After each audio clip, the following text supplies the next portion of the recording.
Lewandowski sai, mancha sua carreira, mancha sua reputação. Lembrando, antes de entrar para o governo, só uma breve sugestão aqui, antes de entrar para o governo, Lewandowski trabalhou brevemente como um conselheiro do Banco Master. Cara, é impressionante, né? Todo mundo trabalhava, todo mundo recebia dinheiro do Banco Master. Donald Trump avisa que vai invadir o México para atacar os cartéis. Será que nós estamos diante de mais uma futura invasão de um país da América Latina pelos Estados Unidos? Será que o Trump vai parar no México? Olá pessoal, sejam bem-vindos. O meu nome é Bruno. Se você gosta e apoia o nosso conteúdo, então deixa o seu like e inscreva-se no canal.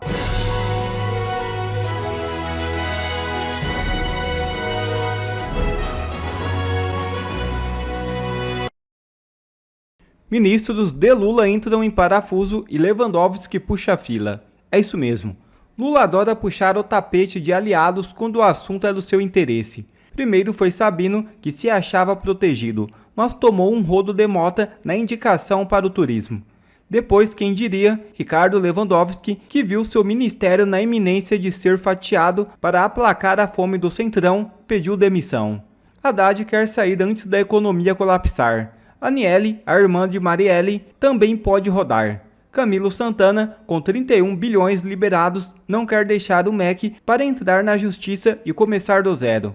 Outros ministros estão preocupados que seus nomes apareçam nas listas de festas de Vorcado.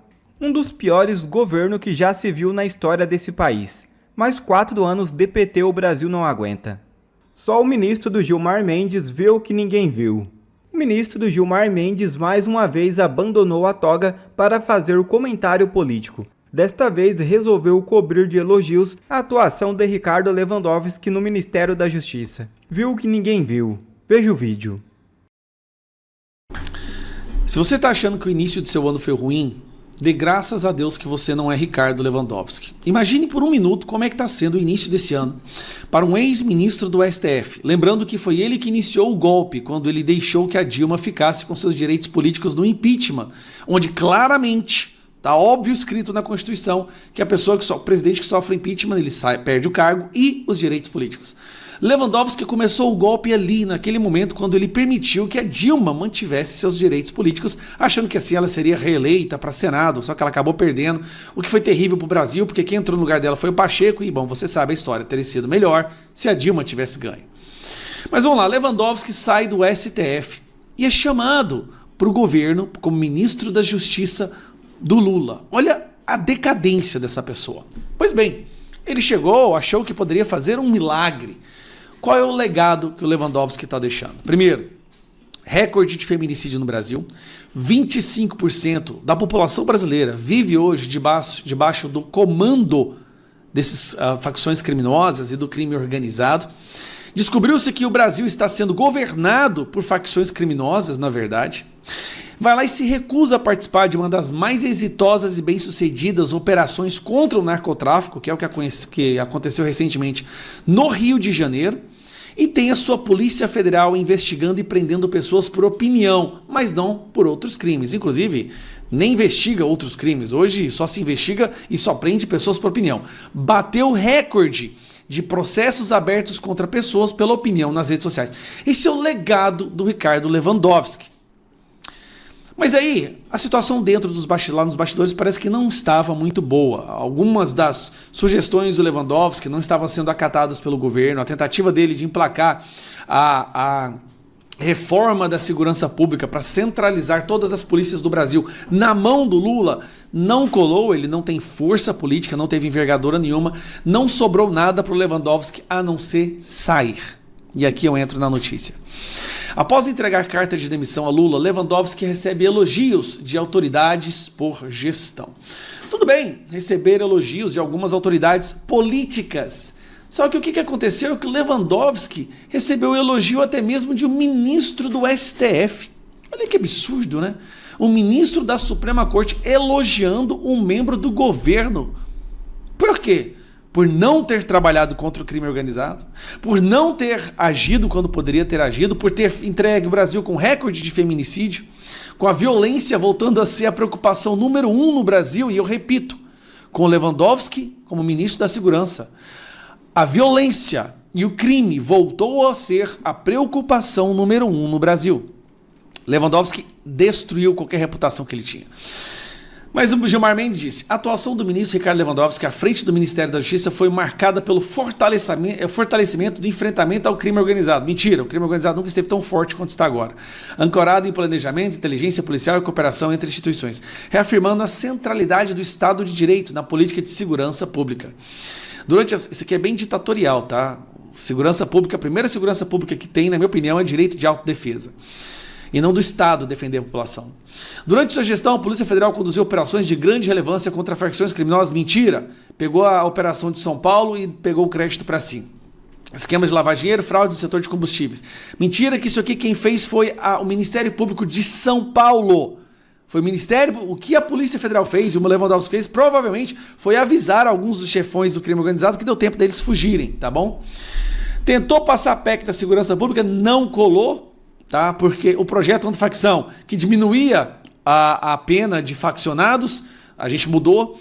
O projeto de segurança pública que não colou a centralização de todo o poder. E aqui, pagando pau, isso aqui é o Gilmar Mendes, o ministro do STF. Mas agora você vai saber a verdade. Por que o Lewandowski, se você acha que ele abandonou, que ele foi embora, que ele pulou fora do barco, porque os resultados que ele estava entregando eram péssimos? Não, porque esse é o propósito do PT. O propósito do PT é esse, é entregar péssimos resultados, péssimos números da segurança pública. Quanto mais o Brasil ficar controlado por traficante, por criminoso, melhor para a esquerda. Não foi por isso que o Lewandowski saiu. Saiu um bastidor agora que eu quero te mostrar. Aqui, ó. O desabafo de Lewandowski a um aliado ao sair do governo Lula. O agora ex-ministro da Justiça sofreu com o conhecido fogo amigo petista no governo. As poucas ações que o Lewandowski tentou fazer que realmente pudesse incorrer ou resultar em prisão de criminosos, o PT não deixou. Vamos na matéria? Primeiro-ministro de Lula, ao deixar o governo deste ano, Ricardo Lewandowski, resumiu a um aliado nessa semana seu sentimento ao deixar a política em Brasília: cansaço e ressaca. Aí trabalhar com pinguço vai dar ressaca mesmo. Ex-ministro do Supremo e agora ex-auxiliar de Lula foi para o Ministério da Justiça buscando reeditar sucesso vivido por Nelson Jobim e Márcio Tomás, bastos em governos petistas. As coisas não correram como ele imaginava. Boicotado pelo fogo amigo petista, Lewandowski viu as principais apostas da sua gestão serem engavetadas na Casa Civil por Rui Costa. Rui Costa é quem realmente manda. Ele também penou em sabatinas, em reuniões de parlamento, onde o respeito visto nos tempos de ministro do Supremo já não existia. A gestão de Lewandowski colheu bons resultados. Quais bons resultados? O domínio do Brasil pelo narcotráfico, por facções criminosas e o crime organizado. Bom, Lewandowski está saindo do governo porque as poucas ações que ele tentou implementar, que poderiam gerar algum resultado para melhorar a segurança pública, foram barrados pelo PT. Cansaço, ressaca, fogo amigo. Ele saiu porque não aguentou trabalhar com o petismo. Mas Lewandowski, você dedicou a sua vida a defender esse partido, a defender os membros desse partido, a defender essa ideologia. E aí quando você foi trabalhar com eles, percebeu que eles não são o que eles realmente pregam?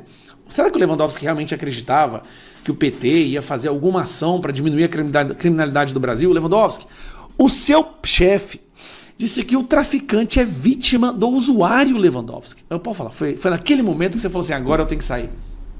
Eu tenho certeza. Foi nesse momento que você deve ter pensado assim: agora não tem jeito mais, cara. Depois dessa, como é que eu vou defender um governo que fala que o traficante é vítima do usuário? Lewandowski sai, mancha a sua carreira, mancha a sua reputação.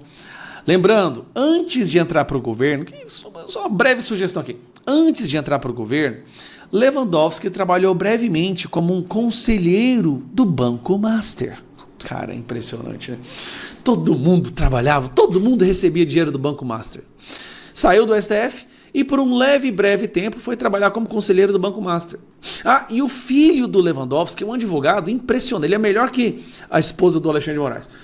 Ele defende todo lugar que o PCC tá e o povo que roubou o INSS. Ele é o cara que está defendendo aqueles sindicatos lá que roubaram os velhinhos e é o cara que está defendendo essas empresas aí ligadas ao PCC, no carbono oculto. Você se lembra desse caso? É uma família dedicada a viver o que eles realmente acreditam, né? Defender o crime organizado. Bom, entrou um cara agora que ninguém conhece, vamos ver qual que é o histórico dele, mas provavelmente deve ser a mesma coisa. De acordo com a matéria, ele é de confiança do Lewandowski. Então, você pode esperar a mesma podridão dessa gestão do Ministério da Justiça que a gente viu nas mãos do Lewandowski. Cara, olha, presta atenção. Flávio Dino sai do Ministério da Justiça, vai para o STF.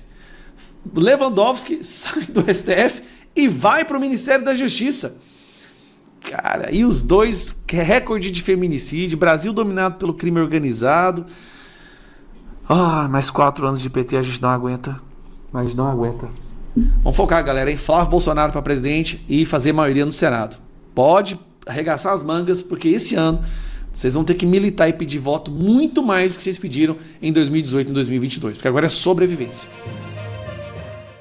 Donald Trump avisa que vai invadir o México para atacar os cartéis. Será que nós estamos diante de mais uma futura invasão de um país da América Latina pelos Estados Unidos? Calma que eu vou te explicar tudo nesse nosso encontro com justiça de hoje em 2 pontos. Primeiro, o que foi que o Trump disse sobre essa possível invasão? E segundo, eu vou responder a seguinte pergunta. Será que o Trump vai parar no México? Vamos então direto ao primeiro ponto com essa matéria aqui que saiu no Globo. Trump diz que Estados Unidos começarão agora a atacar por terra os cartéis do narcotráfico. Eles controlam o México. Dá uma olhadinha aqui no que diz o corpo da matéria. O presidente dos Estados Unidos, Donald Trump, afirmou que o país deve iniciar ataques terrestres contra cartéis do narcotráfico, ampliando as ações militares que nos últimos meses se concentraram em operações marítimas no Oceano Pacífico e no Mar do Caribe. As declarações foram feitas em entrevista exibida na noite agora, dessa quinta-feira, pela Fox News, sem que o presidente desse detalhes sobre alvos, prazos ou países envolvidos. Vamos começar agora a atacar por terra os cartéis. Os cartéis estão controlando o México, disse Trump. É muito triste ver o que aconteceu nesse país. Gente, a verdade é a seguinte, a essa altura, decorrido aí 1 ano desde o começo da nova administração, o Trump escolheu alguns países como alvos, isso para ele tentar obter vantagens comerciais estratégicas, ou então para avançar algum objetivo ideológico ou político, ou ainda para dar respostas para o seu eleitorado interno. Exemplo disso são o tarifaço no mundo inteiro, a Magnitsky no Moraes aqui no Brasil, a derrubada do Maduro na Venezuela e a briga pública com o Gustavo Petro lá na Colômbia. O Gustavo Petro, aliás, estava até pouco tempo em uma disputa muito grande com Donald Trump. Trump chegou a ameaçar o presidente colombiano, Petro. Sobre o México, parece que o Trump quer dar uma resposta aos eleitores americanos combatendo os cartéis mexicanos que já se infiltraram há muito tempo nos Estados Unidos. E lá eles descarregam todos os anos toneladas e toneladas de drogas. Eu mesmo, como procurador da República, no Ministério Público, em todo o tempo aí que vocês conheceram, antes da Lava Jato, um pouco tempo antes, eu mesmo processei um dos líderes do chamado Cartel de los Soles, que era um chamado El Senhor de los Cielos. Esse líder era apelidado aí de O Senhor dos Céus. Por quê, Dilton? Porque ele levava toneladas de drogas do México para os Estados Unidos usando aviões Boeing. Boeing, gente, para vocês terem ideia da quantidade de droga, do tamanho dessa operação. O Trump já disse que ele conversou com a presidente mexicana sobre a eliminação dos cartéis e ela teria se negado a querer fazer esse combate. Olha aqui o que disse o Trump sobre isso. Eu traduzi aqui para o português para vocês acompanharem comigo pelo Google. Ela tem muito medo dos cartéis, disse Trump sobre a presidente mexicana Claudia Sheinbaum, em entrevista à Fox News no sábado. Eu perguntei a ela muitas vezes, a senhora gostaria que eliminássemos os cartéis? Sheinbaum, segundo ele, recusou. Então temos que fazer alguma coisa, porque na minha opinião, o número real de mortes pelo uso de drogas é de 300 mil por ano. O problema é que a presidente do México está desconsiderando essas ameaças. Dá uma olhadinha aqui na reação dela. Não acredito em uma invasão, nem sequer acho que seja algo que eles estejam levando muito a sério, disse a Sheinbaum. É necessário reafirmar que no México o povo manda e que somos um país livre e soberano. Cooperação, sim. Subordinação e intervenção, não. Ou seja, a Sheinbaum aí tirou o Trump para um blefeiro, para alguém que está blefando. Mas será que o Donald Trump vai parar no México? Afinal de contas, tinha uma outra pessoa, um outro presidente que também achava que o Trump estava blefando, né? O Maduro. Enquanto eu te explico isso, eu queria até agradecer por você ter curtido o seu vídeo, ter deixado aqui o seu joinha, uma manifestação de que você gosta desse conteúdo, por você ter se inscrito no canal, ativado o sininho. Isso significa um mundo para mim, porque isso faz a nossa voz conjunta chegar mais longe e mostra que a gente tem uma comunidade viva e vibrante de pessoas que não desistiram do Brasil e que seguem lutando por verdade, justiça e liberdade. E agora vamos para o nosso segundo ponto da análise. Depois da Venezuela, Trump vai parar aí as suas invasões aí no México, vai invadir o México? Ao que tudo indica, Trump está se preparando para controlar outro território e esse vai ser muito mais difícil do que um eventual ataque ao México. Trump diz que ele quer anexar a Groenlândia e que ele pode até usar força se for necessário. Dá uma olhadinha aqui comigo nessa matéria, ó, e olha agora comigo o que a secretária de imprensa da Casa Branca ela disse sobre isso, a Karoline Leavitt, ou Leavitt, eu não sei como pronuncia, me corrijam aí nos comentários se eu estiver falando errado o nome dela, muito famosa já ela, né? Olha o que ela disse. O presidente e a sua equipe estão discutindo uma série de opções para alcançar esse importante objetivo de política externa, que é anexar a Groenlândia. E, é claro, utilizar as forças armadas dos Estados Unidos é sempre uma opção à disposição. Olha só, gente, isso que disse aí a Caroline. Mas a Groenlândia vai fazer o quê, Deltan? O que isso muda em relação a alguma coisa? O que isso aí tem a ver? A questão é que a Groenlândia, ela pertence à Dinamarca. E daí, Deltan? E a Dinamarca vai fazer o quê? Você pode até pensar que essa situação é irrelevante, mas a Dinamarca, ela faz parte simplesmente da OTAN. De modo que esse ataque a um país dessa aliança militar, que é a OTAN dos países aí do Atlântico Norte, obriga todos os países da OTAN, dessa aliança militar do Atlântico Norte, a agirem imediatamente para defender o país atacado. E tem um detalhe que torna tudo mais complexo. É o fato de que os próprios Estados Unidos fazem parte dessa aliança, da OTAN. Então o cenário onde eles atacam outro país da OTAN ainda é muito nebuloso. O próprio Trump ele já deu indícios de que não tem problema nenhum em acabar com a OTAN. Mas e você? Você acha que o Trump vai atacar o México e a Dinamarca? É loucura? É um blefe estratégico? Ou é ousadia real? Me conta aí, me dá a sua opinião nos comentários.